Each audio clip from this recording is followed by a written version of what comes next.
અને સાહેબ અધિનિયમ છે એમાં શું શું ફેરફારો થયા છે? અધિનિયમ મેં તમને વાત કરી એ રીતે કે ટકાઉ મત્સ્યોદ્યોગ એટલે કે એક સરખું જળવાઈ રહે અને માછલીનું જે ઉત્પાદન જે છે એ એક સરખું જળવાઈ રહે એના માટેના પ્રયત્ન કરેલો છે. 3-4 જેવા સુધારા કરવામાં આવેલા છે. એમાં પહેલો જે સુધારો છે એ માછીમારી બોટની અંદર એક બોટનું ટ્રેકિંગ થાય એ માટે ટ્રાન્સપોર્ટર લગાડવામાં આવેલો છે કે જેનાથી બોટ ઓનર છે IMBL ને સ્પર્શતો રાજ્ય છે ગુજરાત રાજ્ય, એટલે વારંવાર બોટ માલિકો છે એ આપણી IMBL એ ક્રોસ કરી અને પાકિસ્તાન સાઈડ જતા રહેતા હોય તો માછીમારોને એલર્ટ થાય,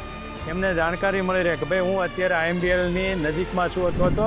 એ ઓળંગી રહ્યો છે, તો એ એલર્ટ થાય અને પોતે પાછો પરત આપણા રાજ્ય તરફ આવતો રહે એ માટે ડિવાઇસ છે એ આપણે ભારત સરકારના સહયોગથી દરેક ટ્રોલરોની અંદર આ વસ્તુ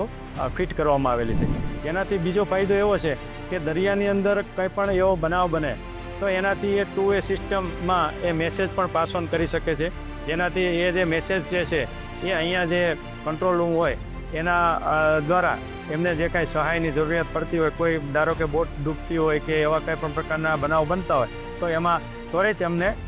સહાય મળી શકે છે.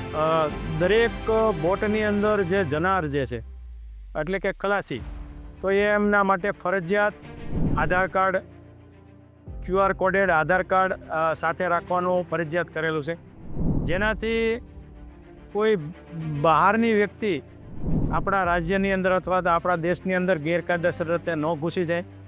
દરિયાઈ સીમાની અંદર ન ઘૂસી જાય એ માટેનું કંટ્રોલિંગ કરવા માટેનો આ પ્રાવધાન રાખવામાં આવશે. એટલે આતંકવાદી પ્રવૃત્તિ પણ અટકી શકે.